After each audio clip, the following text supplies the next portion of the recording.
side by side when people see it? We are. Okay, cool.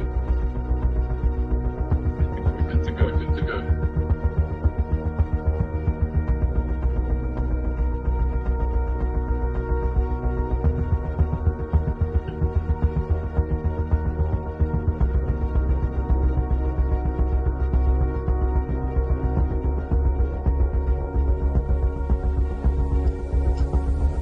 Quite a long stream delay.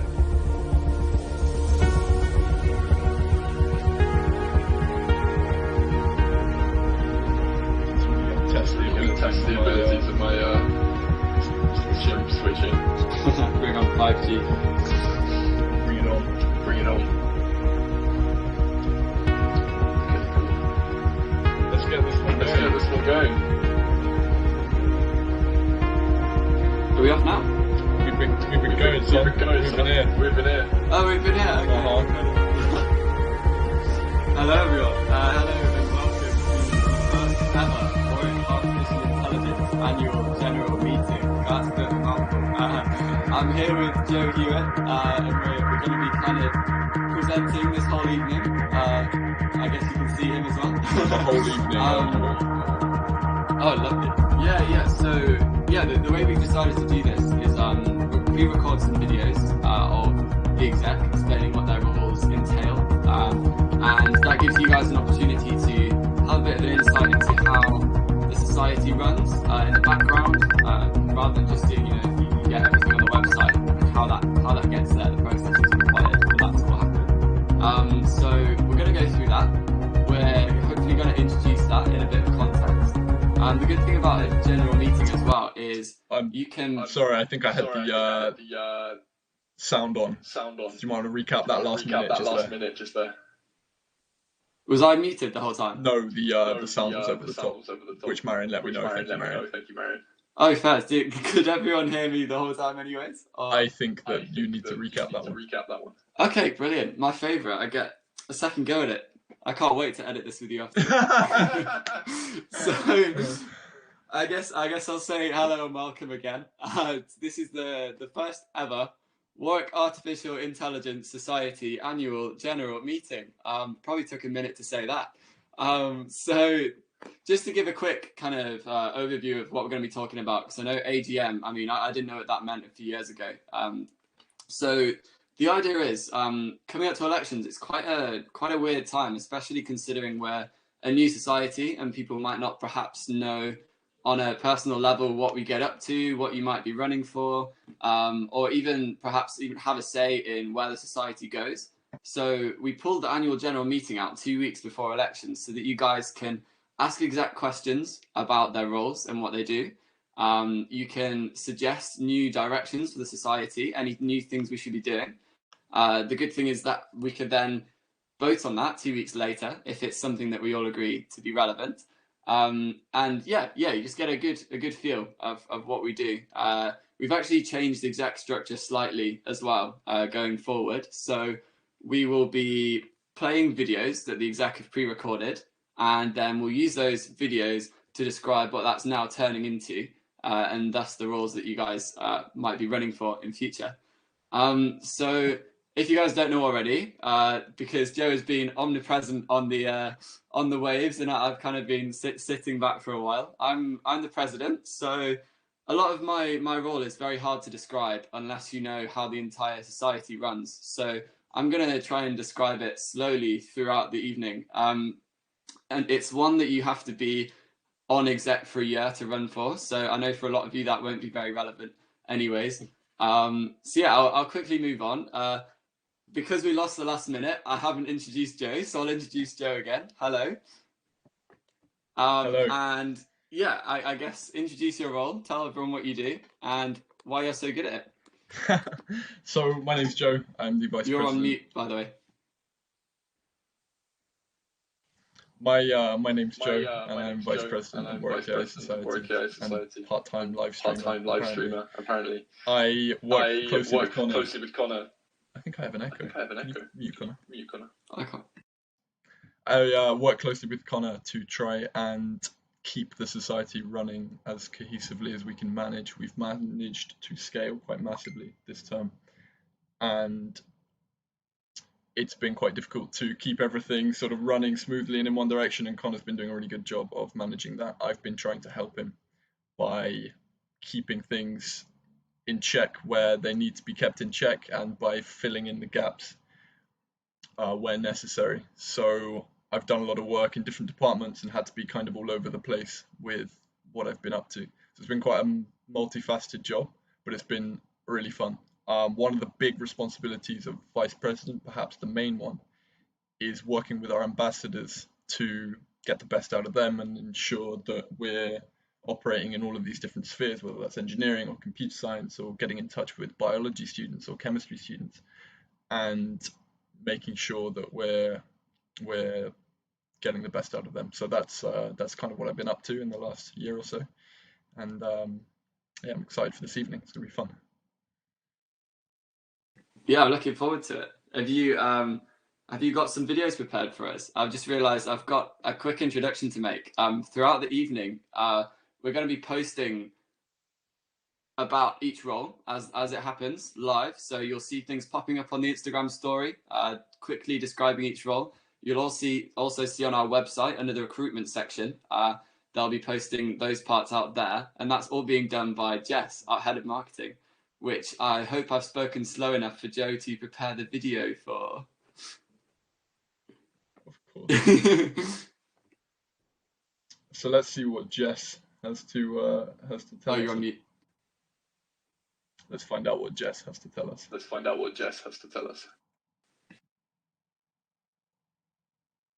Hi everyone, I'm Jess and I'm Head of Marketing for Warwick AI. So a little bit about what this role entails. You're basically responsible for the whole of the marketing for the society. Anything that the society runs, may that be talks, courses or projects throughout the year.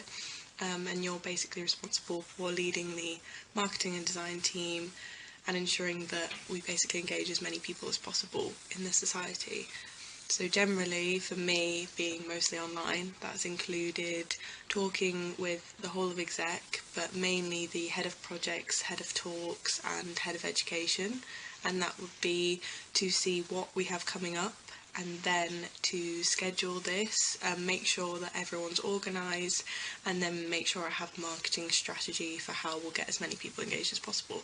And then I will head back to the design and marketing team and let them know what we've got going on, what we might need, give them some advice, what we might need, what kind of posts, what designs we might need doing, and generally just help them design and market the projects, talks, courses, whatever we have going on.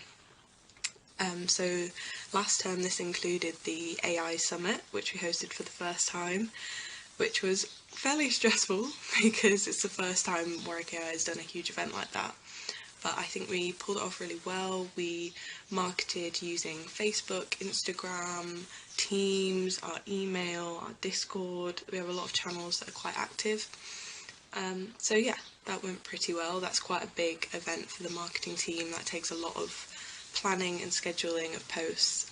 Yeah. And then in a normal year, you might also be doing in-person marketing, which would include being at events, so maybe having a stall at the Society's Fair or any other fairs that uni has going on. So maybe designing posters, flyers, stickers, having little bits of merch like pens or key rings or anything that you can really think of that might attract new members, engage as many people as possible. So we have our merch, which the head of marketing might have a think about and discuss with their marketing officer and try and work out how best to distribute merch and what people might want.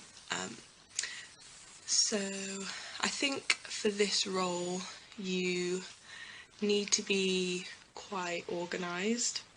You need to be quite an organised person, you need to enjoy organising other people as well, which can be the tricky part.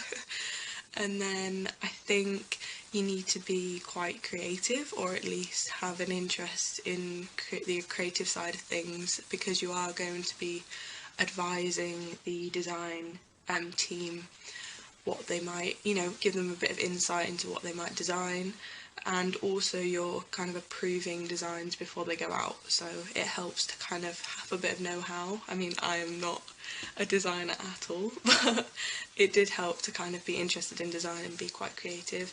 You need to kind of think up weird and wacky marketing ideas. Obviously that's really hard online, but in person next year, or whenever we are in person, it might help to be a bit more creative. You can kind of, anything weird and wacky you can think of which might help with marketing, you can probably do it. And then I think just have a passion for the society. You kind of want it to grow as large as possible.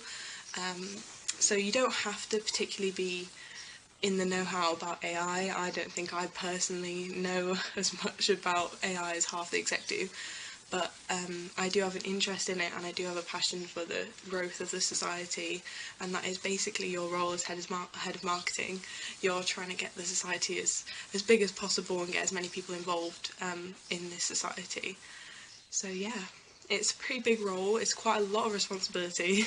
You're kind of, the success of talks and projects and courses is down to how many people can see that it's available and want to get engaged. So it's quite a big responsibility, but with the working with the design and marketing team, it's the workload's split, and yeah, it's quite a good leadership role if you want something extra to whack on your CV as well. So yeah. So that was marketing from Jess for you guys. Marketing's proved to be a massive responsibility this term, especially during COVID. I think we're a COVID society, right? So we were founded during COVID times, and marketing has been so crucial. Jess has done an amazing job. So whoever has her role next year is going to have a lot of responsibilities and a lot of big boots to fill for sure. Yeah, she's done fantastically well, and we need somebody of equal caliber to come and fill that role, overseeing 3 design members, getting designs out for all of the events that we run, and all of the courses that we operate, and all of the projects, and anything else really that needs marketing and design resources. So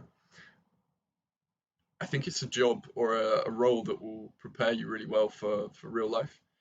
If you want to go into a big organization and operate in the marketing sort of space, then running this organization that's growing so fast, I think is some really good experience. So I think we're going to move on to our marketing and design officer. Is that not correct? It is indeed, yeah.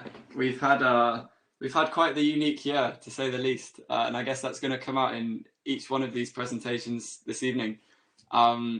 Quite prominently in design, like you mentioned, we'd initially planned some pretty significant design and marketing kind of techniques, and they all had to be flushed down the toilet, ready for everything going on the social media. So it's been a huge change, and that's hopefully all going to change back shortly. So yeah, not only will it be big boots to fill with a team to manage, it will be relatively new for the role as well, with things like posters and getting on the big screen. So making all this happen, very much behind the scenes, is Kirsty, our current marketing and design officer, and she's been making pretty much every design you see, whether it be on Instagram, LinkedIn, Facebook, Discord, the Facebook Messenger chat, on the website. Everything that we do, everything that goes out, every course we do, every project, it all needs designing, and she's been an absolute powerhouse getting all this done, especially even for today alongside Jess, getting these website articles out just in time. So yeah, do you have her video ready now, Joe? I do indeed. I would like to make it a little bit bigger than it currently is. We're going to see if we can get that done. Hi everyone, It looks like we've only got a tiny little video for this one, so we might have to. How long is it? It's 3 minutes. But the size of it is quite small. Oh, okay. You guys are just gonna have to squint. Maybe that can be edited later.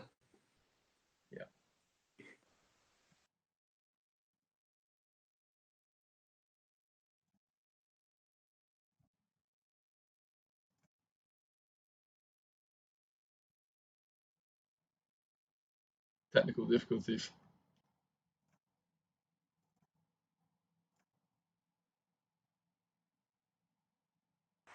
Hi everyone, I'm Kirti Dash.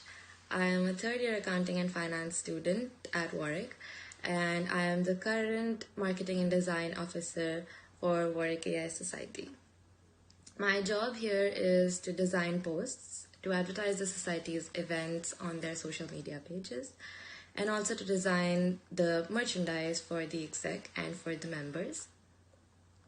I do this by working with the head of marketing to understand the different post requirements for the society's upcoming events, and also by coordinating with the other marketing officers to ensure that there is consistency of design among all the posts.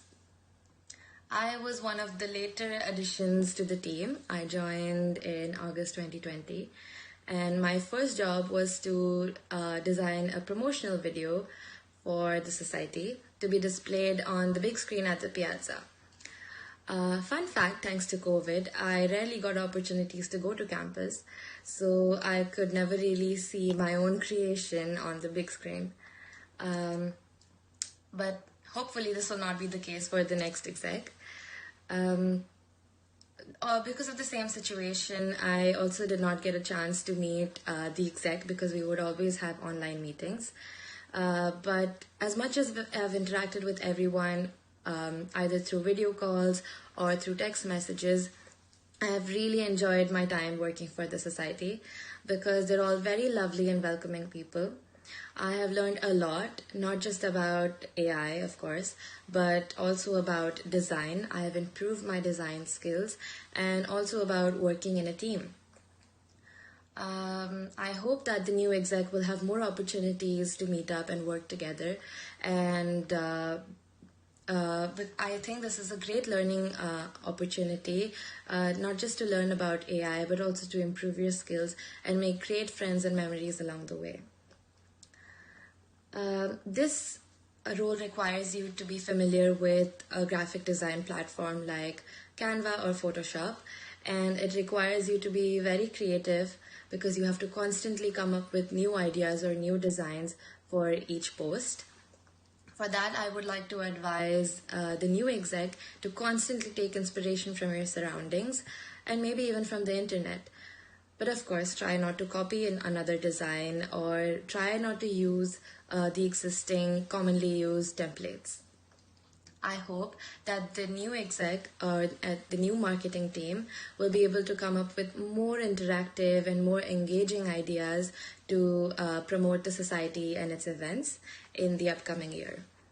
I wish you all the very best of luck for your journey. So that was Kirti on the design team.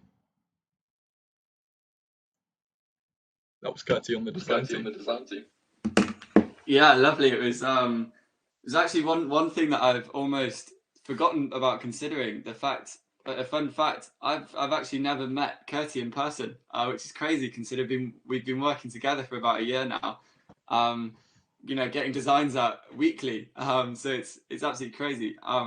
One thing that actually we noticed going through the year is that design is a huge task considering all the different tentacles we have as a society and the constant expansion. We often found ourselves creating designs very quickly and lots of things in quick succession. Even this week we've got lots on. We've got the Python course, we've got a talk on Thursday, we've got the AGM, we've got the elections to make. It very much stacks up. So one thing we decided to do was split Kirti's role into 3 separate roles. One of which is the design and marketing officer, which covers mostly what she's currently been doing, which is designing posts, designing other things that will be possible post-COVID, like we've got posters, the sponsorship packs, all sorts of stuff like that, which also brings me on to something else that has never been possible pre-COVID, which is the idea of a physical marketing officer. I can't believe how crazy this will be to have a Warwick AI poster on a wall. It's always been the dream, and it's just not been able to happen for an entire year. So they'll be covering everything from posters to merchandise to what we're wearing right now. We're looking into ordering some t-shirts shortly. Things like, you know, pencil cases, goodie bags, taking control of the society's fair at the start of the year as well. Just everything, all things physical. And also clubbing in when times get tough on the social media, because there are often quite a lot of times when we have big bouts of things going out. And that will be controlled by the social media and marketing officer, who kind of overlaps with what's currently being done by the head of marketing at the moment, which is kind of designate a strategy on the social media. Because if you guys scroll our Instagram, here's a little Easter egg that you might not have noticed. If you go further down, the Warwick AI logo is displayed over 30 posts. And as you can imagine, that requires about 2 months worth of foresight and planning. And after that, all that stuff is every single post kind of links together. And that's just the Instagram planning. And things such as, you know, when there's sometimes a week lull, when everyone's busy with exams and stuff, we always need to be posting on the social media, doing live streams such as this one, to keep things looking good. So that'll be the job of the social media and marketing officer. So yeah, that's kind of the essence of marketing. And there's a lot of things they do that appears so seamless, and that just goes to show how good they are at their jobs. Because I'm hoping, I haven't actually seen anything yet, the Instagram posts and the website articles going out that you guys can check out as these roles get released. So there should be a design and marketing officer, a physical marketing officer, and a social media and marketing officer, along with head of marketing, now on the Instagram and the website for you to take a look at if that's something that would interest yourself. And also feel free to message with any questions that you have about those roles. They're going to hop on along with all the rest of the exec at the end of this call and answer those for you. And then we'll also write it in a more formal way for you afterwards. So without further ado, I'm going to hand you back to Joe, who's got another role to talk about. Fantastic news. Thank you very much. We're going to pass over to our treasurer, who is Nikhil Katani. See what Nikhil has to say.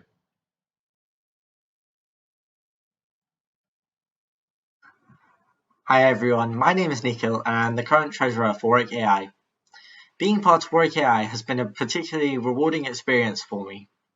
Though I joined the exec halfway through the year, everyone was really welcoming, and I've truly found the Warwick AI community a great one to be a part of. In my role as treasurer, I've worked closely with many other exec members in order to coordinate sponsorship for the society and have developed a sponsorship pack to aid this. We are currently sponsored by Procter & Gamble thanks to the brilliant efforts of the exec and the previous treasurer, and it is my hope that we can gain even more sponsors in future. In addition to organising sponsorship for the society, the treasurer's responsibilities also involve submitting budget and grant applications to the Students' Union, and helping to decide how society funds are best allocated. Overall, the role of treasurer involves working closely with many other exec members in order to build industry relationships and help to grow the society even further.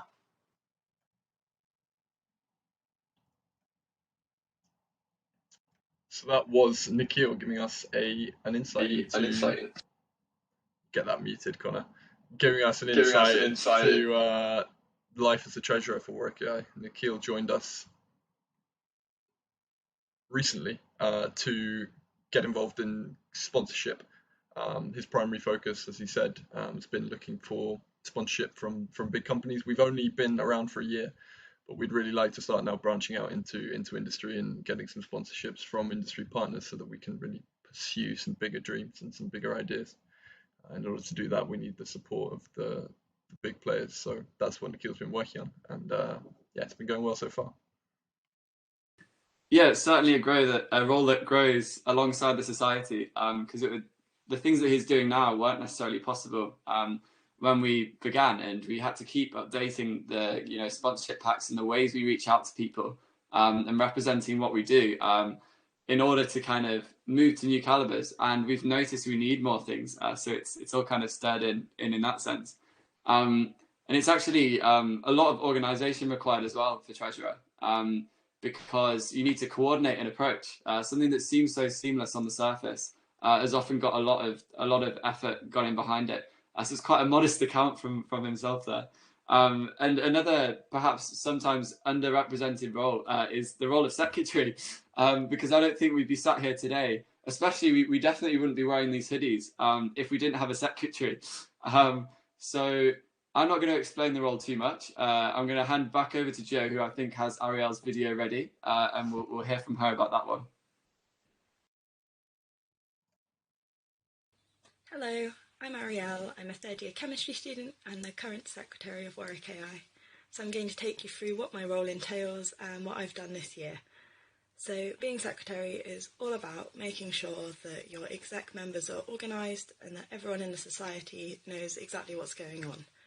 So the first way I do this is through a weekly email that is sent to all our members to let them know every course, talk, project that we're offering each week. So we have a weekly exec meeting, and in this I take the minutes, and from those minutes I compile a list of tasks that the exec need to get done each week. I also update the exec and society calendars with everything we have planned, and I run the LinkedIn account for the society. On top of this, I do a few bits of general admin, like checking the email account regularly and adding new members to our Teams channel. To be a good secretary, the three main skills you need to have are good communication, good English, and organisation. You need to make sure that you've spoken to all members of exec each week so that you don't miss anything that's planned for the coming week when you write the member email. You need to have good time management to make sure that this email goes out promptly and that no events on the calendar are missed. And you need to have a relatively good standard of English to make sure that emails and LinkedIn posts are professional and clear. Another thing I have done this year is organise for some Warwick AI hoodies, and I'm currently working on some Warwick AI t-shirts. This won't be part of the secretary's role moving forward, so that we can give it some proper attention and expand what we offer. Not all exec roles require a deep knowledge of AI, and secretary is definitely one of those, but you can find some great opportunities to learn more about AI through exec. A good example of this is during term 1, I wrote an article on the work of a DeepMind researcher who gave a talk at our summit, and it gave me an opportunity to delve into the algorithms required to teach a machine to learn to track an object over space and time, which was an area of AI that I hadn't considered before. So that was Ariel giving us an insight into the life of a Warwick AI secretary. I think the organisation has been augmented since Ariel's joined the team, and we now have a much more cohesive unit with people moving all in the correct direction, which has been really, really nice. So we're hoping to find someone equally as talented at organisation as Ariel. Yeah, and in addition to that, I guess that's a really good example of how sometimes you might not be particularly too knowledgeable about the area of AI. You come and join Warwick AI as the role of secretary, and I mean she's got her exams right now, and I've seen a really thick computer science textbook on her desk. So it really takes over your life, and it's a case of kind of surrounding yourself in that environment, however you begin with it. And then it can take you anywhere, really. She's been reminding each of the exec what they need to do, so that made my role a lot easier, I have to say. And it also just made the society run like clockwork. One thing that we can't underestimate is how useful having a weekly email is as well, which just sums up the entire week's events into a nice email going out to the whole membership. So she'll also be hopping on at the end. So if anyone's got any questions, we'll be taking them on the Facebook, the Instagram, in the YouTube comments. And she's actually sat compiling those so that myself and you, Jo, we can read those out at the end. And maybe she'll answer a question that you've asked, she's written down, we've asked back to her, and then you can hear it online. Another thing that's become, it's kind of ebbed and flowed throughout the year, the presence of talks. It's something we were really, really keen to get going with in term 1, to kind of establish our presence so that you guys could see what we're about quite quickly. You can join a talk, you can, learn a lot of things. And then going into this term, I mean, the summit, actually, I'm not going to go into too much depth because I know Marion talks about this in her video. But it's with the ambassador structure that we've been slowly developing, the effort it takes for, because I know, Joe, you put yourself and Charnan ended up spending a lot of time on top of your degrees, sometimes instead of your degrees, organizing about 5 speakers in a term to come in. So the new structure helps with this. But Marion's going to talk about how it has been and how it's going to be. So I'll hand it over to the video, which I think Joe has ready now.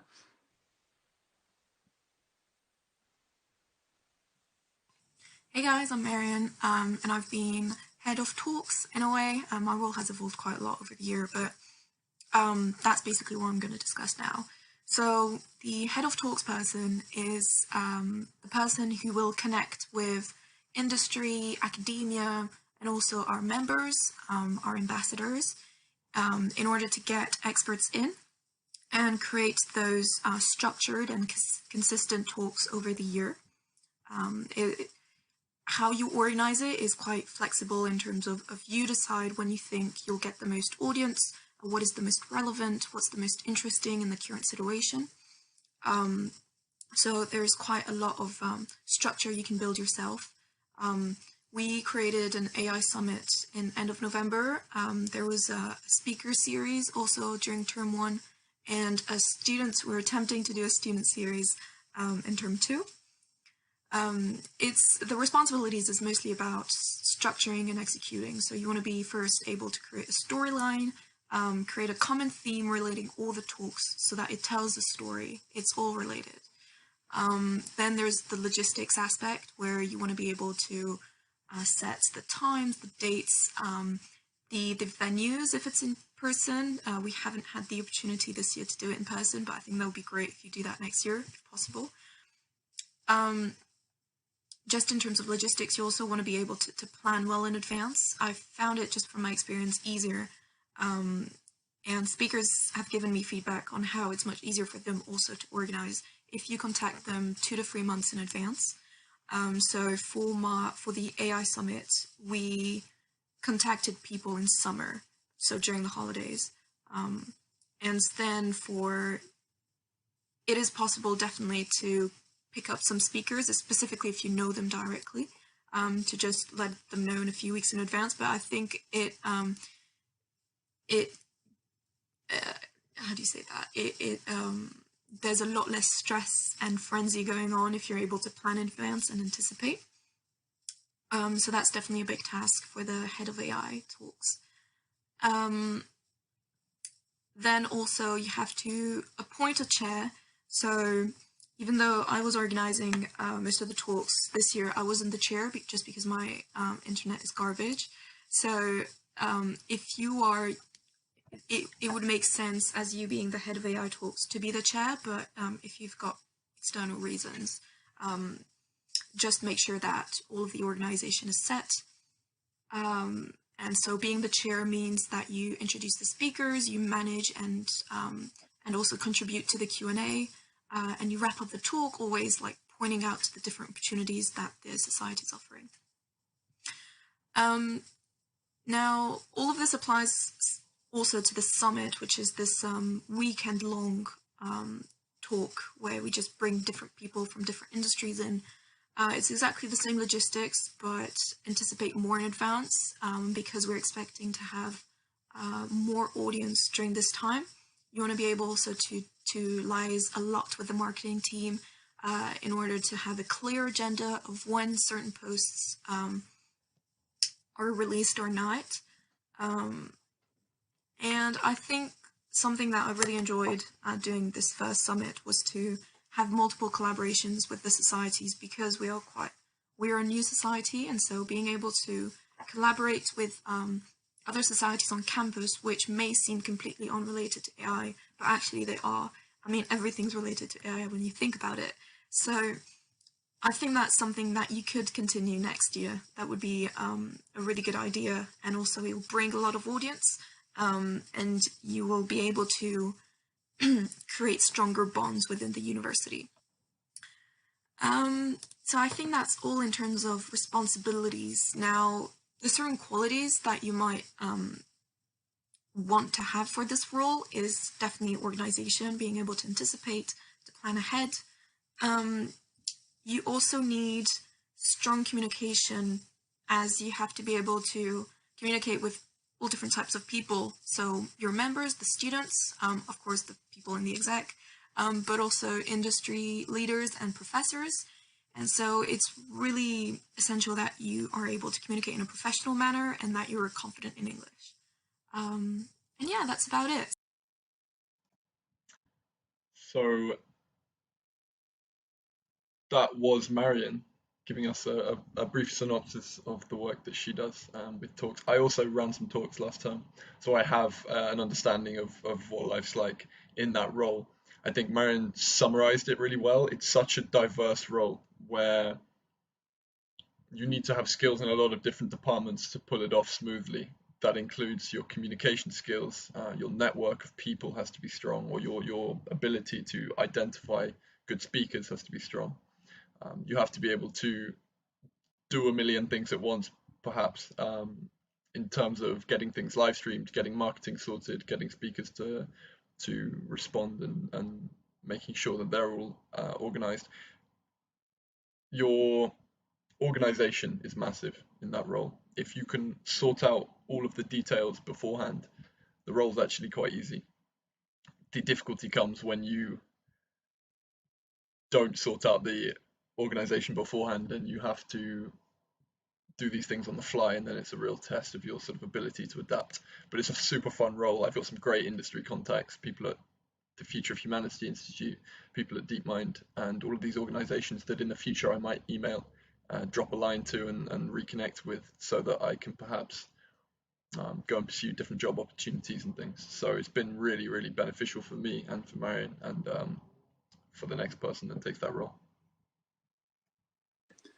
Yeah, I think that's quite a good point to make, that when you join your role, you might not necessarily have the entire skill set. You just have to have, you know, the willingness to want to learn and just reach out into a world of speakers. And then you always come out of your role different to how you went in, with extra organizational skills in that sense. So yeah, it's a really cool one for sure, because we've got also this society has been moving so fast and growing, and when things grow, sometimes things don't take necessarily a linear path. And the next role we're going to talk about is actually quite a good example of that. So I won't introduce it too much, because she'll do that for you in the video. But there's a lot to pick up afterwards, because there's been a bit of a role change here. And it's been a crazy development through especially this side, because it's one of the most important parts of our society, is to connect with other societies. So an internal relations officer, Kate, has been an absolute key to that. So have you got the video ready there for it, Joe? Hi, my name is Kate and I'm the Internal Relations Officer at Warwick Artificial Intelligence Society. So over the past year, my role has essentially been to create and maintain relationships with other societies, as well as work on collaborations and projects with them on behalf of Warwick AI. This has been an absolutely rewarding experience for me for a variety of reasons. On the one hand, I had the chance to work with all of our amazing exec on very different things, such as helping Marion run the AI Summit, get it off the ground and functioning for the weekend. And the other one has been to help Shannon and Joe market their speaker series and get other societies involved in the process. On the other hand, I have really enjoyed reaching out to different societies, because it allowed me to meet a lot of different people from different degrees with different interests, from whom I could learn a lot, and I hope they could do the same from me, and then work on different collaborations and projects, as I mentioned before. Unfortunately, my role is being dissolved this year into something that will soon be known as the ambassador structure. So essentially it will be now 8 different positions instead of 1, and these 8 positions will be known as subject ambassadors specific to different subjects, for example, robotics or humanities or maths and stats. Each will have a very specific set of things that they will carry out throughout the year. However, the overall structure of each ambassador's role will be that they maintain good relationships with the societies in their discipline, help recruit speakers and work on collaborations, and most importantly of all is inspire other students about artificial intelligence and the amazing things it can do. So I can't wait to see what this new ambassador structure will achieve, and I wish you guys the best of luck in applying and elections. Can't wait to meet you all.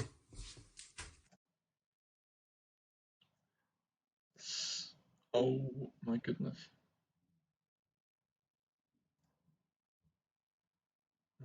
That's not the right button. Let's get back in here. Talking to myself, which is also... Are you back? We're back in business. Did the stream persist? Am I still talking? Yeah, stream still persisted. I just left okay, it. lovely. I went off on a little monologue. Let me turn my camera back on. You get going while I figure myself out. Yeah, cool. Yeah, I've got loads ready. Yeah, so Kate's little speech there was quite a massive understatement.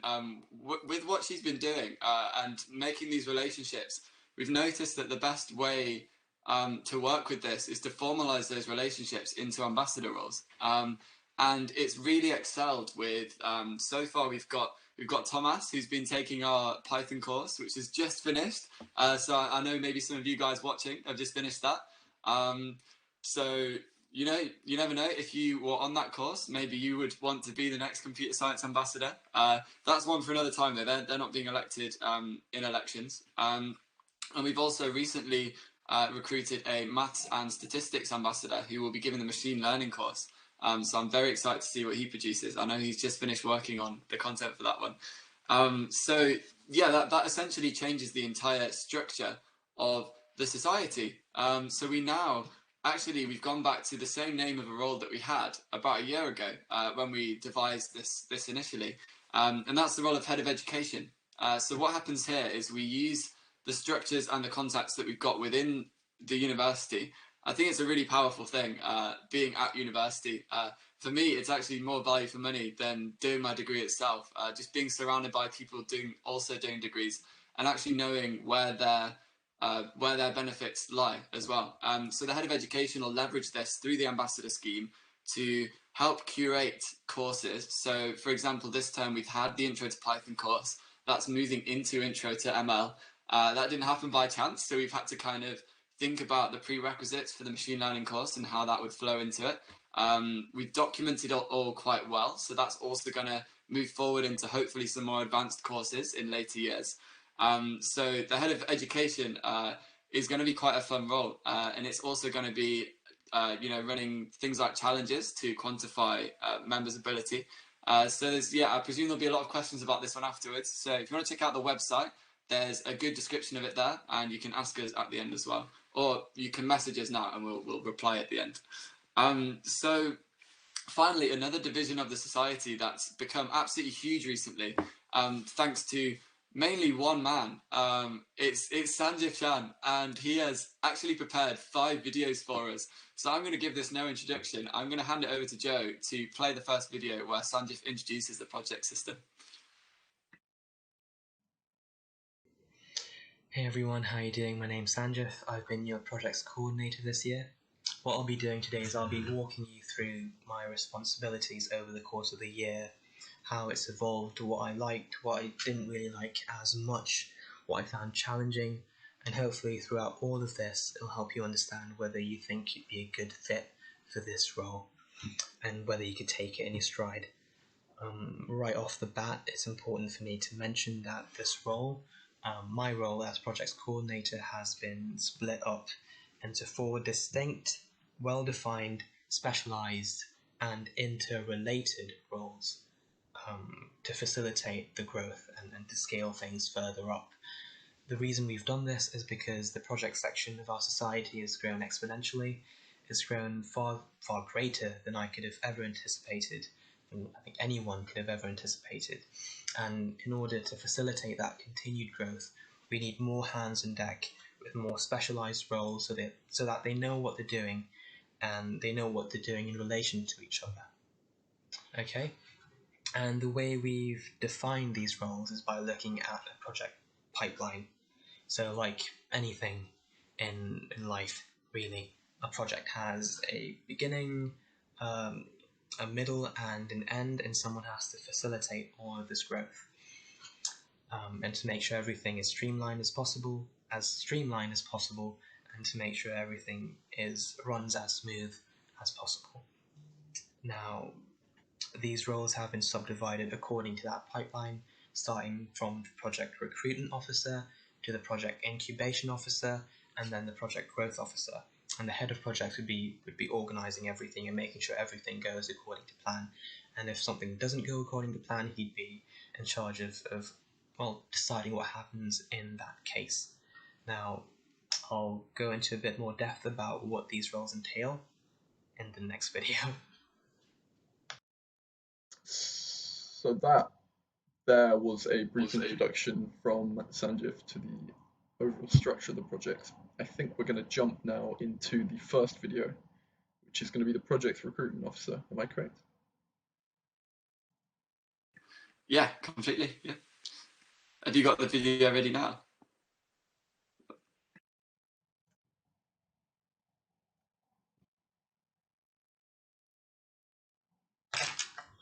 Alright, let's kick things off with the project recruitment officer. So what you'd mainly be working on as the recruitment officer is being a talent scout. You'd be looking at the Warwick AI community and also the wider community and engaging who would be a good fit for what project. And to do this role its justice, you'd have to have a high-level understanding of what projects were running at any given time, at least. You wouldn't need to have an in-depth knowledge of these projects, or you wouldn't have to be extremely well versed in AI.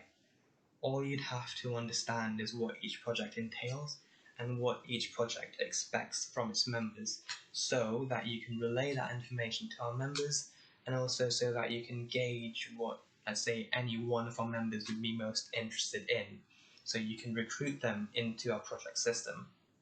I expect you'll be working closely with our social sec on this.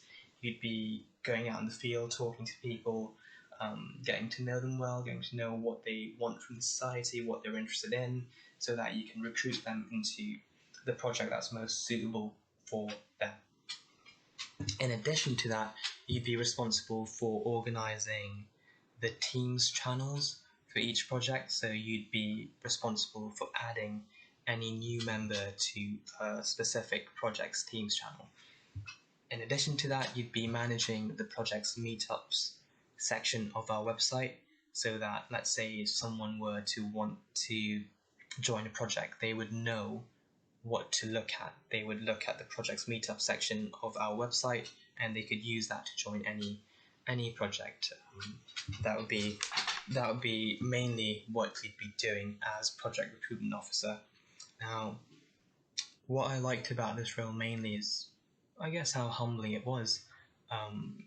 I got to see people go from not knowing what a neural network was at all to doing something that was almost at the level of maybe a PhD student, something that could be commercially viable and on an industry standard, and that was amazing. It was extremely humbling. And the main challenge I found in this role was that many people tend to doubt themselves. I guess it's just a bit of imposter syndrome. It's really and you'll have to convince people that they are definitely capable of doing what a project entails. I've noticed that everyone who's joined a project has been able to do well. It's not their skill that's the bottleneck. Most of the time, it's the time that they can dedicate to a project. Everyone who's joined a project is more than capable of doing well at it. That's something you have to drill in the head of our members. So who I think would be well suited for this role is someone who enjoys communicating with people, someone who likes just getting to know people and talking to people, someone with good interpersonal relationship skills.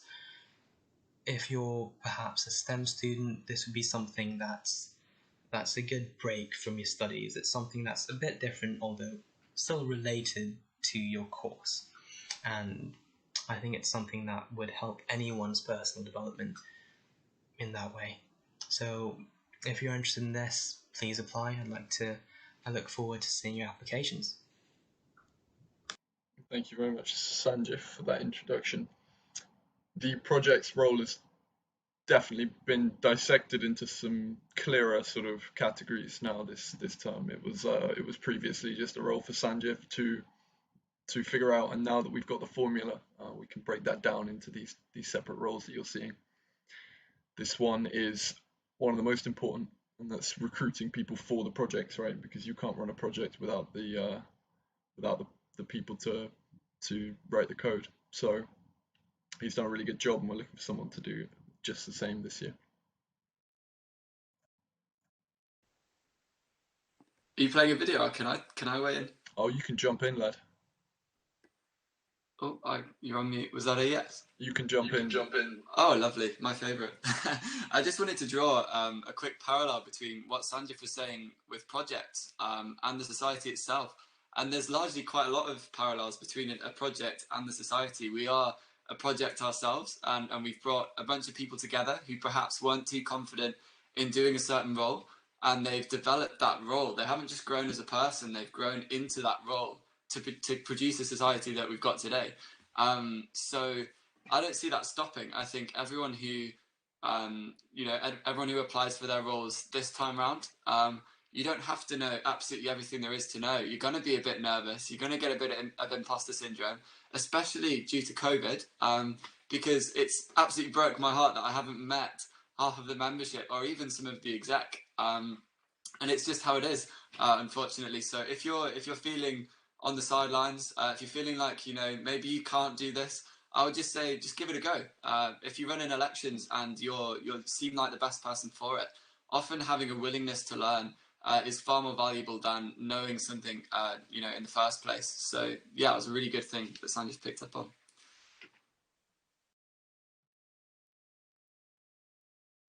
I think we're going to jump now into Projects Growth Officer. Let's go.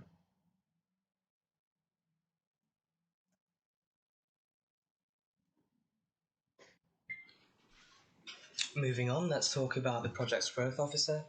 Now, you'd be working very closely with the Projects Incubation Officer and making sure that you're taking advantage of every opportunity that's available to you to grow these projects into something that's commercially viable.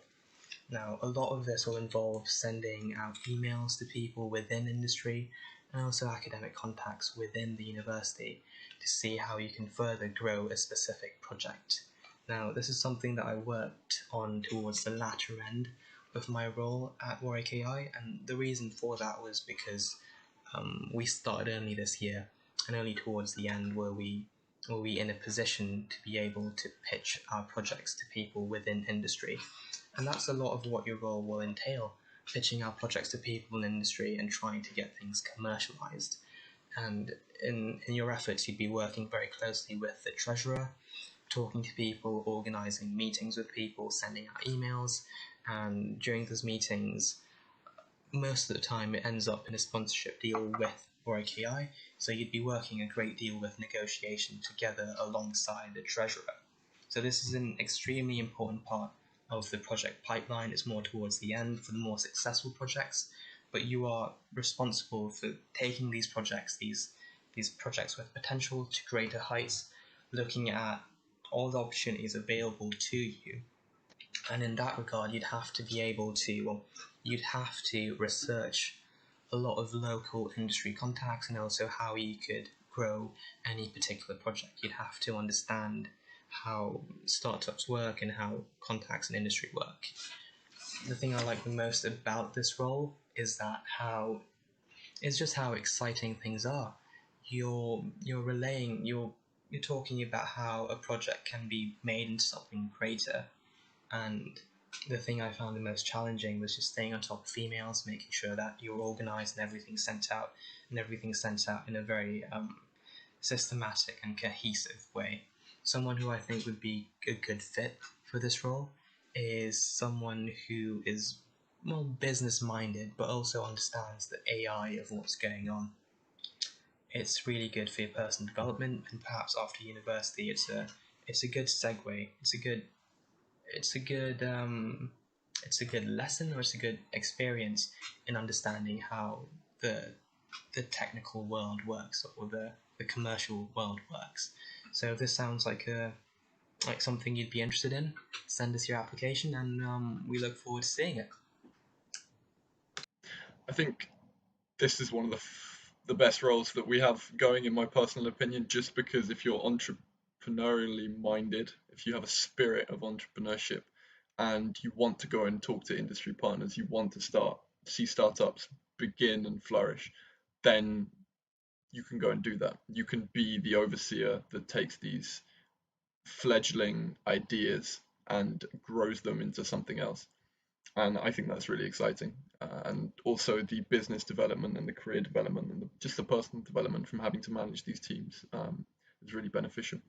So definitely one of my favorites. Yeah, it's a good environment to work in as well. Being surrounded in the kind of the startup culture where everyone else is working on not necessarily the things that you want to do. So like Sanjif actually pulled up on something really important there, which is sometimes if you want to do something, it's really nice to do it all yourself. But as soon as you release that and work in a team to create something, you can make things miles better, miles quicker by using teamwork. So that's what we've done in Warwick AI. That's what Sanjif's doing in projects, and it'll be really nice to see potentially some successful startups coming out of there. And I just feel like if you want to succeed at anything, it's good to put yourself in a successful environment. So if you find yourself in the kind of the project environment where the only language spoken is that of growth, you're just bound to be successful with it. So yeah, I'm really excited to see what comes out of that. And actually, I think we've got one more role for Sanjif to talk about, which is again a very exciting one.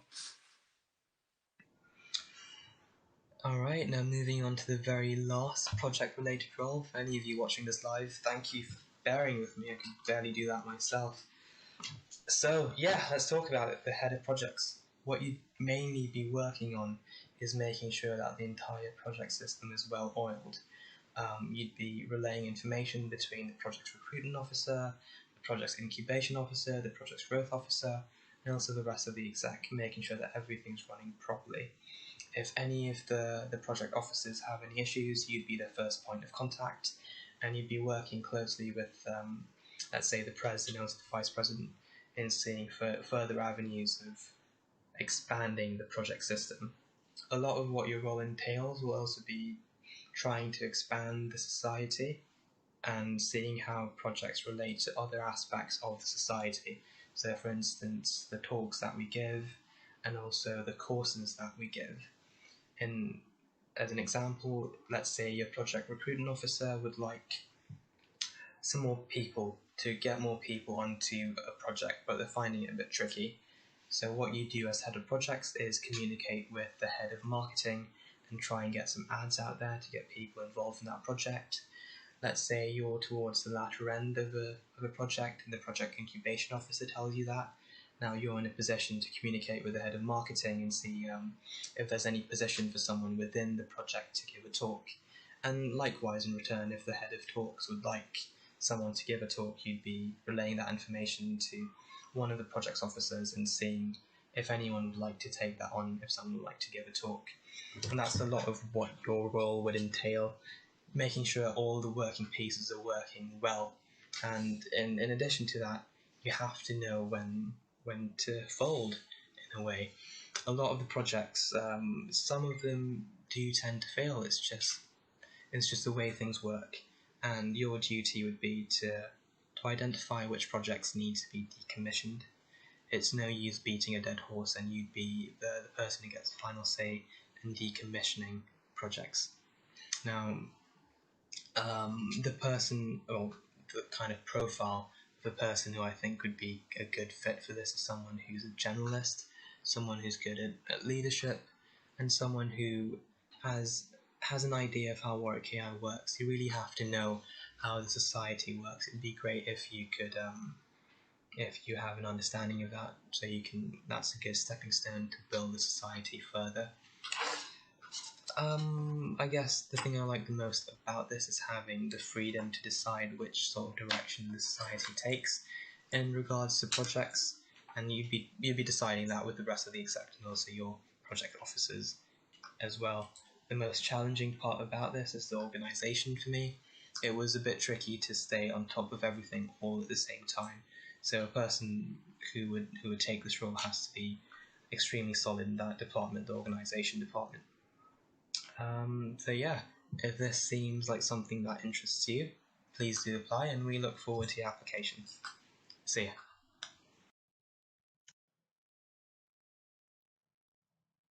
It looks like we might have missed one out, Connor.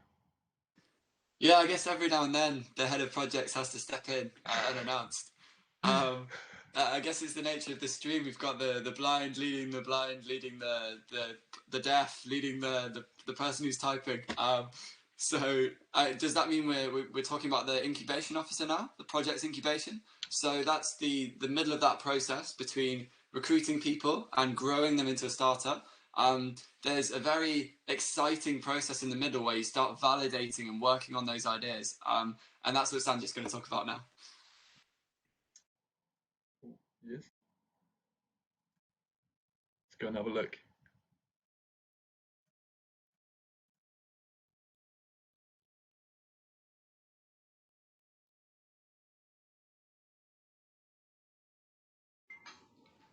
Alright, moving on, let's talk about the project's incubation officer. Once you've got a project up and running, you'd have to make sure it's well sustained and that everyone knows what's going on within the project. Your main duties would involve assigning leadership roles within a project, so making sure that people have ownership of what's going on within a project and people are responsible for making sure it gets completed, or at least progress is made. Now, as incubation officer, if you have any issues going on with the project, let's say things haven't gone according to plan and you need more people because things have scaled up higher, you'd be talking to the recruitment officer I was talking about earlier, and you'd be talking to them about getting more people onto a project. And say things are going really, really well, you'd be talking to the project growth officer and talking to them about how you'd want this project to be scaled up further, how you'd want it to have maybe more mentors in academia, maybe more mentors in industry. That's what you'd be mainly working on. And to do this role justice, you'd have to have an understanding of what each project entails on a technical level. At any given time, you'd have to know what the pipeline is for any project.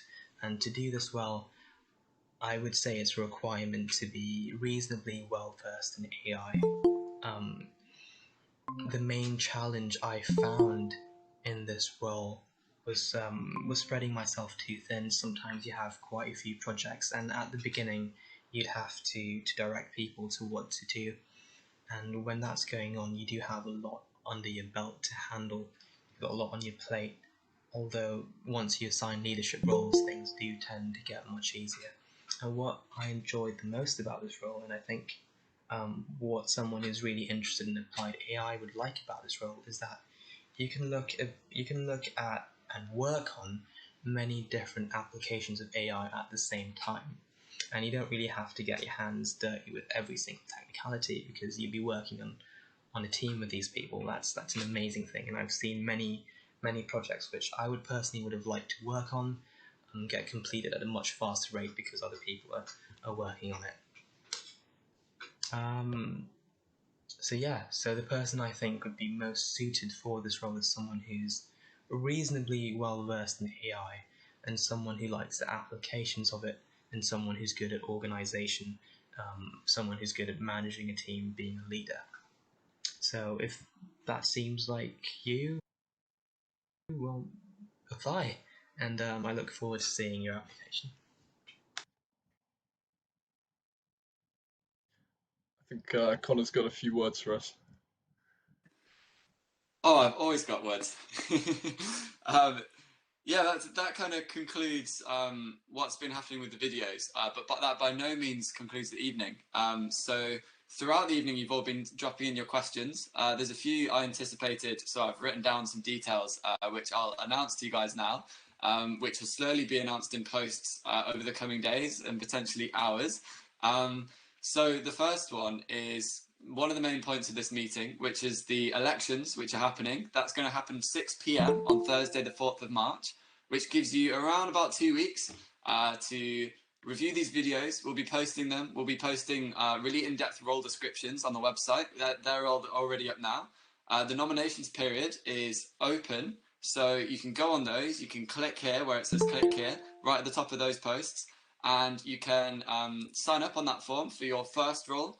And your second role is basically if you don't get your first role, but if you win the second role, or if you come second in another role where that was someone else's second role. There's a lot of logistics behind it, but you can have essentially apply for 2 roles. And what you'll then do is come and give a talk to us at 6 o'clock on Thursday, the 4th of March. Write the date down, where you will run for your role, and then we'll get back to you because we'll be voting for a couple of days after that.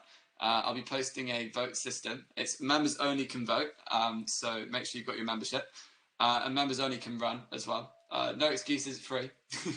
And then that voting will close at 12 o'clock on the 6th of March, at which point we will then release the new exec that we have. So there's a lot of exciting things going on, but one of the main things is there's no chance we could anticipate everything that you guys might be asking us or wanting to know what's going on.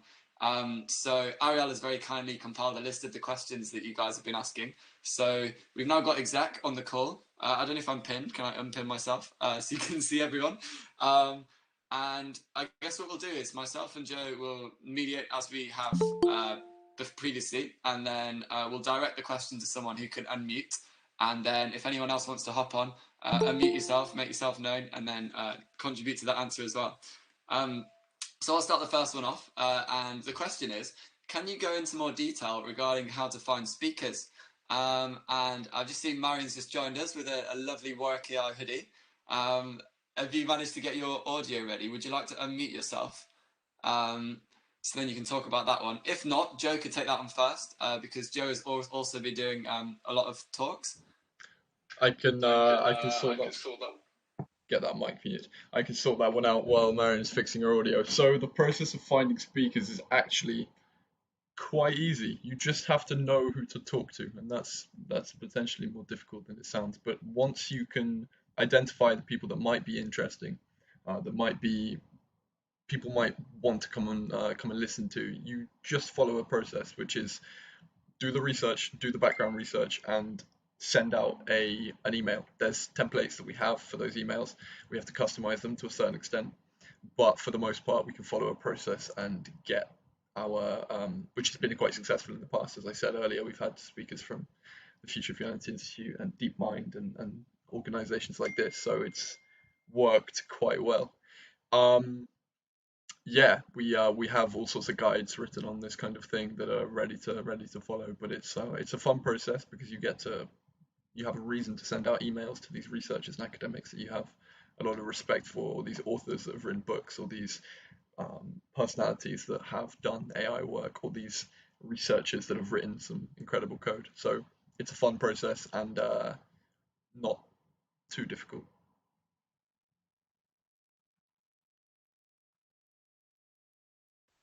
Marion, is there anything you'd like to add to that? If your audio is not working, feel free to gesture as to your response to that one. only certain gestures though, because it's 7:15. Sorry, can you hear me? Yeah. Yeah, awesome. So if I got the question, I didn't hear the question, but I imagine is how do you get speakers in? Something like this. I think what's really important is to also take use of the connections of the people within the society, but also like within the university.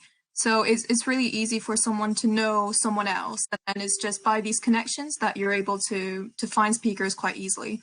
Also, what you could do, there's a lot of conferences happening online. So if you don't have any more connections, you can always go to one of those conferences, or contact, on LinkedIn. There's tons of students who are thirsty to have opportunities, specifically in AI, and so you can really make easily connections actually it's easier than before thanks to COVID. So yeah, I wouldn't worry in terms of finding speakers. Perfect. Yeah, I second that. The second question we had in was regarding AI experience. Somebody says that they have AI or don't have a lot of AI experience, but they can program. What roles would be best for me? I was wondering if perhaps Sanjif, you might have a comment on that one. I don't know where Sanjif's gone. Can you hear me? Is it all right if you repeat that? I just said if you haven't got a lot of AI experience, but you can program, what roles might be best for me? Do you think that that person might suit a projects role, or do you think that they might be best suited in a different capacity? If the person can program and wants to get involved in the technical side, but doesn't necessarily know AI very well. I think my response to that is you should probably take on a course as well as doing a project at the same time. It's a good way of learning something new and also consolidating that knowledge. But as Joe said, if you don't want to get too much into the AI side of it, we do have projects that do cater to more technical programming-minded people. But you will be working in a wider environment, in a wider project team, where some people are working on the humanities side, some people are working on an AI side. But regardless of your experience, there is something for you. So I think that if you're looking to get technical but don't necessarily have the AI experience, there is room for you in projects. But there would also be other roles to consider, such as secretary or marketing or head of talks, that don't necessarily need as much direct AI experience, just an interest. Yeah, I would agree. I think it's quite nice how a lot of the roles that we have open right now. Oh, you just pinned me. Oh, lovely. A lot of the roles we have open right now don't necessarily require explicit loads of knowledge in AI. It just requires you to, be interested and want to be keen to learn more. Some of them require quite in-depth knowledge from the get-go because it actually influences how you devise a strategy. So, for example, with head of education, if you're going to plan a year's worth of courses, it would be useful if you understood the AI behind it. We've got a summer free as well, so if you can convince yourself that you would have the time to learn everything you need to know, by all means run for the role, and I'm sure you'll grow into it. But yeah, the amount of AI knowledge required for a lot of roles isn't actually too high. It's just wanting to learn more, which is what we're all about as a society. So actually, speaking of which, we've got a first year here asking if they could apply for exec. Of course you can. So I'm really old. I'm in my 4th year. I'm leaving this year. So I've come in. I've spent a year here. I've developed a lot of skills, and then all those skills I now waste on the real world rather than in the society. So I'd love it if you came in as a fresher. And you learn all there is to know. There's a lot of development opportunities. So if you're quite shy, you might want to start as an ambassador with a very set role, and then you might want to progress through exec roles, and you never know, if you're doing a master's or a 3-year course, in your final year you might find yourself as the president. So it's a good way to get started. So definitely 100% if you're a fresher, it's a really good idea to run. And also another notable thing is the disparity that sometimes happens between age and how much you know about AI, because I know a lot of freshers that dwarf 3rd year's knowledge in AI because it doesn't particularly run too parallel with university syllabuses. So yeah, completely. Would anyone else like to hop on that question? So a first year asking if they can run for exec. Any words of wisdom for first year? Well, on behalf of me and Kate, we both joined as freshers, and just joining in a new society, which was around something that I was really interested in, really passionate about. It was a really interesting experience just to be able to learn these different skills that's needed to work in a team, communication and whatnot. And I've really enjoyed it. So yeah, I would recommend joining the exec as a fresher. It's a great experience. I'd just like to second that. As I joined in my first year too, and I've had a fantastic time. It's probably the best thing I've done at university because I've been able to sort of see a society grow, an organization grow, and it's given me a lot of skills that are going to be really relevant in the interests I pursue outside of university. So it's the best thing I did in my first year for sure.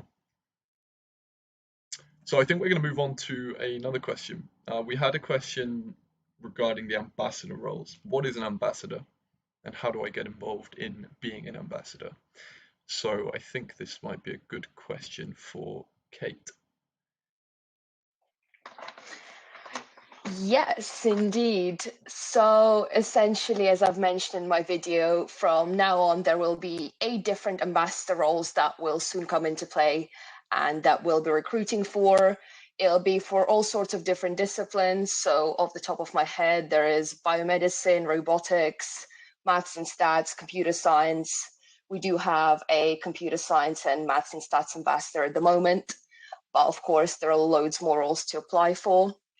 The one thing we're really looking for in this role is you need to be passionate about AI in your area. So again, if you're going for a maths and stats ambassador, we do sort of expect some background knowledge of AI in the field for you to be able to do the role well. But from then on, the sky's your limit. You can take it as far as you want. You can do whatever you want with it. Essentially, it's a new role that you'll be able to play around with and shape into what you think will be the best fit for the society and what you do. Hope that answers the question. Yeah, perfectly. Yeah, I guess the ambassadors, it's a great way. In fact, to attack this from the reverse, one of the things that amazed me about AI is how applicable it is to absolutely every aspect of life, because it's making intelligence, which is what you do, artificial, which is literally everything. Everything we interact with, all the data we collect, something else could collect that data and act on that data in that kind of way. So I think it's really cool that to have, especially the humanities ambassador, to be, talking about how even though you might not want to be involved in coding the technical sides of it, it's going to affect everyone's lives very shortly. I know there was a report where it's predicted to have something stupid like a 23% compound annual growth rate, the machine learning market, all the way up until 2039. And that's about 20 times the growth of the human population. So there's either going to be a lot more money or a lot more people in machine learning very, very shortly. I'm just going to find the next question. Good point to make clear there is that the ambassadors are not necessarily full-time exec, and they're mostly first years. We do have ambassadors that are not first years, but it's a great role to apply for as a first year if you're interested. But you can be from any year, but it's open. Yeah, it ties those two questions in quite nicely, really. And I guess like going back to before, AI almost pulls apart the relevance of how old you are, because someone who found some courses at the age of 10 could be miles ahead of someone who's doing an AI degree. It's just how the cookie crumbles with this one. So to move on to the next question, someone is asking, and I know exactly who I'm going to pose this one to. What are AI projects? So Sanjif, would you like to unmute yourself and kind of give a rough overview of the projects that are currently running and how people can get involved? Looks to me like you've picked a bad time to talk to Sanjif there. Oh, he's not bored, he's frozen. Let's move on to the question of how much time does it take Connor to mute his mic? Let's go on to the question of how much time does it take to be an exec on Warwick AI. I think we should get a range of opinions here because I think it really changes depending on what sort of role you have. I know Connor works 175 hours a week to be Warwick AI president, but it really ranges. So maybe Connor, you could speak about your experience. Yeah, for sure. I definitely don't want to repel anyone from being exec based on my experience. What we've done here is built something insane from the ground in the middle of a global pandemic. Some of you guys on this call right now, I feel like I know you so well, but I've never seen you in person. And it's crazy out of context situation, really. We've had to constantly adapt, develop, and evolve. And along with that has come lots of, late night calls, early morning meetings. We have, it's one of those things. If you have a job, when you're doing that job. With an exec role, there's a massive, massive benefit to it, which is always your degree comes first. And that's a rule we have. If you've got your degree, I know Ariel's got exams very, very soon, and she's still volunteered to come today. But your degree always comes first. That's an absolute rule on exec. I didn't make that rule apply to myself. I haven't really started much of my degree yet. And it's kind of important, if you're looking to take a role like president or vice president, that you care more about the society perhaps than yourself or your degree or, sleeping and things like that. But I know a lot of you guys have put insane amounts of effort in as well, because you've developed your roles. Now we have a more set structure. Hopefully things become slightly easier, or for lack of, just more dependable. Would anyone else like to add to that in a way that's a lot nicer and kind of represents what being on exec will be like, rather than what it has been like in the middle of a pandemic when we're growing from scratch? I think bare minimum, it's a weekly meeting with exec, which normally takes about an hour or more, an hour and a half. And that's just to go over everything that exec's doing and make sure you're all on the same page. And then generally after that, if you've got kind of a mid-level exec role, it's that kind of thing you do once you've got all your uni work done. And you're sitting on the sofa, it's maybe like 6 p.m. at night, you've got a couple of hours to spare, and it's just something to put a little bit of extra time in at university to kind of make the university experience more worthwhile. In a way, you can whack it on your CV. So it's kind of using a little bit of your extra free time that you wouldn't, you'd use watching Netflix anyway, so you might as well just join exec. So yeah, it can vary with which role you take, but it's a good use of your extra free time you might have after your degree. Is that a sentiment that you share, Ariel? Do you think that have you been able to operate at uni while doing your exams and doing Warwick AI, or has it been difficult? Well, I'm very lucky because Connor and Jess have been cooking me meals to make sure that I've had time to do my exec role alongside my exams.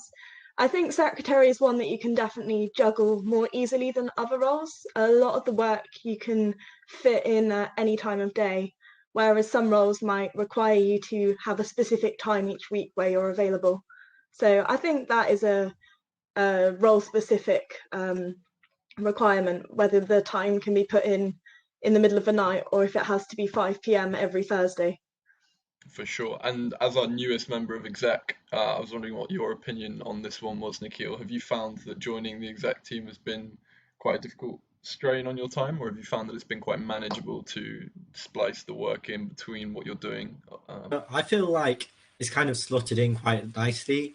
I think it really comes down to how much you enjoy being part of the society. And at the end of the day, you kind of want to put work in. So it's fitted in quite nicely. You spend that couple of hours at the end of the day just working on bits for the society. Another thing that I've noticed is quite nice to see is especially obvious in the design team where you can help each other out. When you've got a load coming on, everyone kind of understands what each other's roles are because we hear about it every week at the weekly meeting. Katie, would you like to kind of talk about the kind of elastic balancing that comes with being as part of a design team? Yeah, for sure. Is there an echo? It's okay. It's good. Okay. So being part of design team actually, especially after the appointment of the marketing head, made the role much easier for me. Because now all the work is delegated to the marketing head and she tells me exactly what is required, and it's way more organized now. And earlier when we had more marketing officers, it was easier to segregate the work. So if anyone had any important coursework, like any presentations or assessments coming up, someone else could take it up in the meantime. And for me, especially working for the society has been quite smooth because Jess, the marketing head, also has a lot of experience with design herself. So she was able to help us out whenever we had like creativity blocks and whenever we felt like we couldn't think of any new ways of advertising a particular event or a particular post. So yeah, it really wasn't too difficult or time consuming. It was actually a break from my coursework and it was quite enjoyable as well. Yeah, that's quite a good point to pick on. But just by show of hands, am I pinned, Joe? Is the whole screen visible? Good. The time you put in, like Jess said, you might otherwise be watching Netflix. So out of 10, how worth it do you think it has been to spend this time developing these skills, working with this team? I know it's maybe not the best time to ask when we're in the middle of a pandemic, but just out of 10, quickly, mine's obviously 10. How valuable have you found it? How much of how worth your time has it been? I'm not forcing this. It's not an authoritarian exec, I promise. We're getting booted off exec. We don't pay attention to that one. So yeah, I guess we'll move on to the next question. Someone's clearly keen to get involved, having watched the AGM.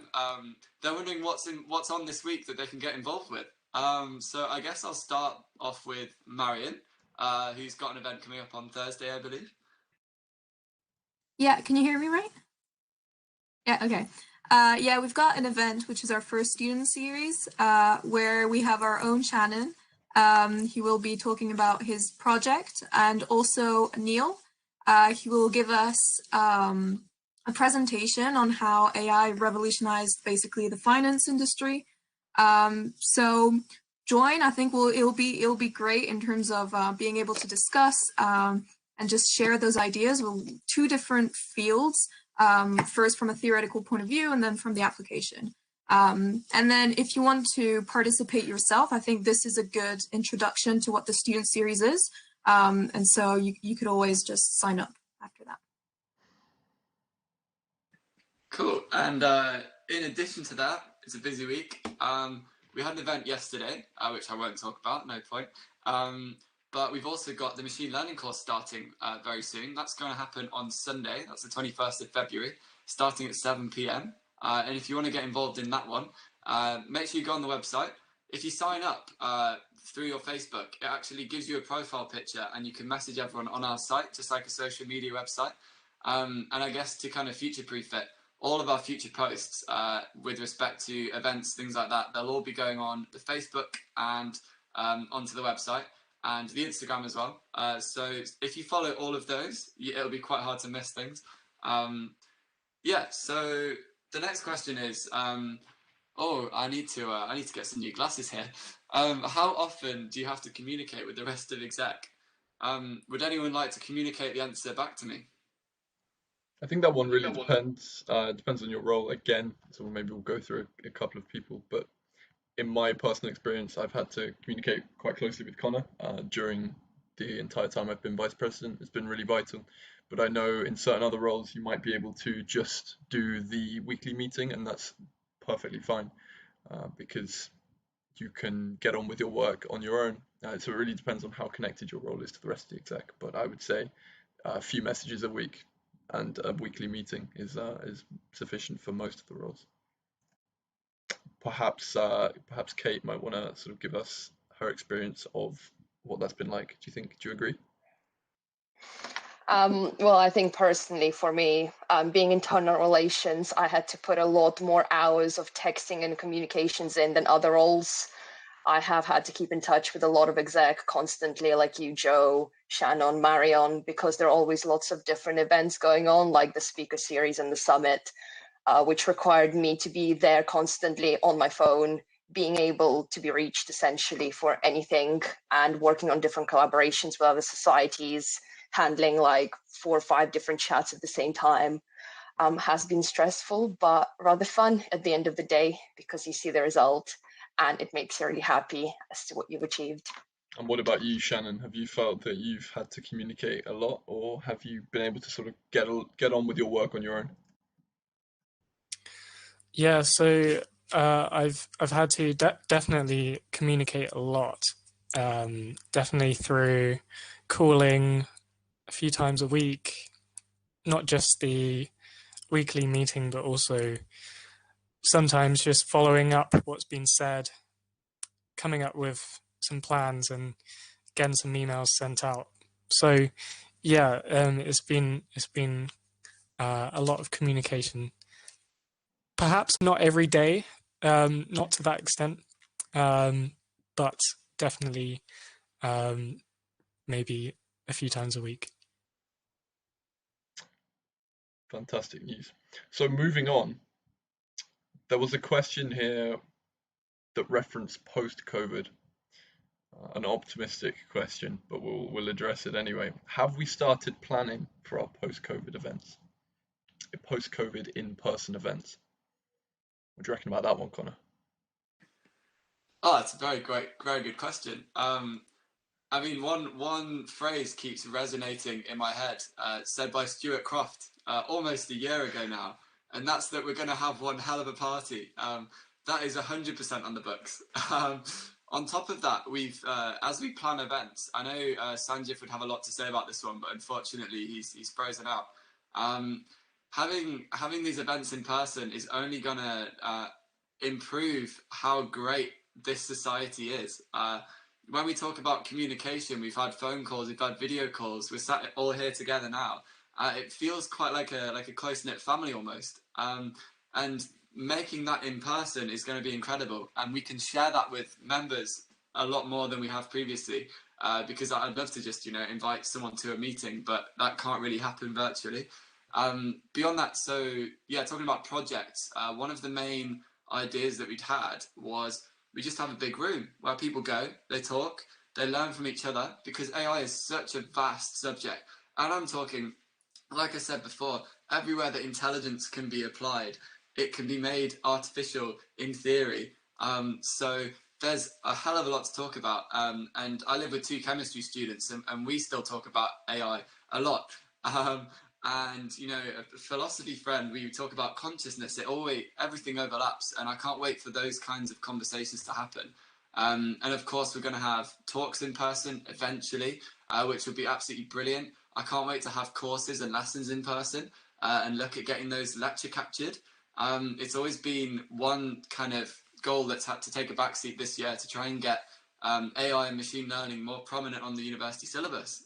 So all of that's going to be more and more possible as things move away from the bedroom and into lecture theatres. And honestly, I can't wait. And I think it's a real big shame that I'm not going to actually be here to experience it. But I'll certainly be hopping up from wherever I do live in the meantime. So there was, sorry, Joe. There was actually another question relating similar to that, is how you teach yourself about AI. I've, just as a quick answer to that myself, the best way to do it is talk to someone else who's been on that journey, because there's so many rabbit holes online. You can find yourself learning something completely wrong. Go to our website, message one of our exec. Everyone kind of has a pretty good idea now of where you should head with AI. And then find your own route, because I know that I enjoy things slightly different to other people, so I quite like computer vision, as does Janan. So you might like natural language processing like Joe, and all the possibilities that come with that, or the ethics. So you can really go anywhere with it, depending on where your passion lies. That's the great thing about it. Would anyone else like to add to that, or perhaps talk about your own experience in learning AI? I'll actually direct that at Charlie, because I know you've had quite a fruitful discovery in AI these last few years. Okay, so I guess I kind of started learning about AI through, I first learned what AI was and what it was all about from DeepMind, and how they were tackling the game of Go. And since then, just doing courses online helped me to sort of develop that passion into something which I was learning about, and being able to program it and get it to work. That was really, really exciting. And yeah, since then, I mean, during university, just being able to talk to people who are really interested in different things in AI, that's been a massive opportunity for me to learn. And yeah, what else is there to say? I'd like to add to that I didn't have much of an idea about AI when I got interested in the society, but since joining, or because I joined, or during the process of joining, alignment and epistemology have become two of an agency. The agency problems in AI have become sort of one of the biggest focuses in my life, and they've been cultivated through Warwick AI and the talks that I've attended, the talks I've given, the speakers that I've spoken to. In fact, I wrote an essay that heavily cited a researcher from the Future of Humanity Institute called Stuart Armstrong, and I got to speak to him as part of my role doing the talks, which was really, really fun because his work is very prominent in the alignment community. And I got to talk to him for an hour and a half about AI in a sort of informal discussion that was watched by 40 people at the same time, but I was just sort of speaking to him in a one-on-one, and that was a great opportunity. So that's been my experience. I think I'd like to add something else as well. So I think it is easy to just learn by yourself something like AI through online courses, and it's easy to get so deep into it that you kind of realize, you know, what am I doing this for? So you've sort of lost the passion just by learning through yourself. But I think what the society helps you with is keeping that passion, keeping you understanding why you're learning it in the first place. And for me, it's really the applications that get me excited. It's how we can use AI to contribute to the community, to science, to all these things that I care about personally. And because AI is so closely related to everything, that's easy to do that. And with people around you in a team, yeah, it keeps the passion going. Amazing. We've got 2 more questions here that I wanted to delve into because they're quite important ones. The first one was, can I get a Warwick AI hoodie?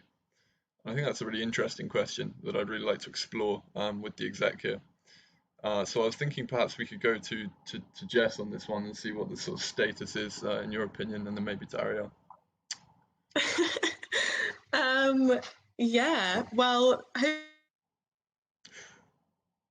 hopefully eventually you can get one. They're quite exclusive at the moment. I think we've only got our exec and a few prize winners that are lucky enough to have one at the moment. But yeah, it's in the works for them to be distributed as merch. So that could potentially happen as the new exec. So yeah, I think we've got some very exciting t-shirts as well lined up. Would you be in favour of that motion, Ariel, or are you sort of on the opposition side of this argument? Can I have your thoughts?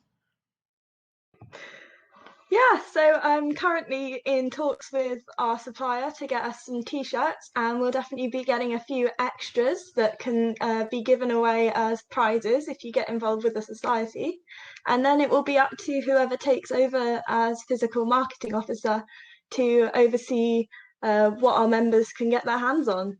That's really fantastic news. Thank you very much for your input, guys. I think we should move on to the last question, and it's one that we've all been thinking. After his 5 videos today, we can't help but question whether Sanjif is single or not. And I was going to open this one up to the board since he's not here, so we can talk about him. So, Shannon, you've worked really closely with Sanjif, so I was just wondering if you have any insights onto his relationship status. Unfortunately not. No, nothing.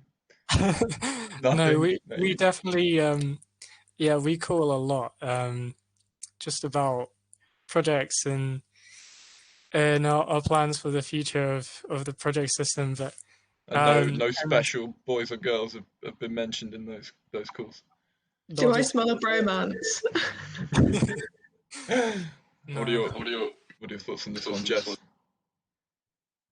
Oh, I don't know about that. Well, well, we need to get Sanjiv's opinion. Sanjiv's expert opinion. Okay, cool. We'll have to send that one back to him. Well, I guess actually, well, potentially an even more profound question within that is whether we wish Sanjiv was single. So I was just wondering if you had any points on that one, Ariel.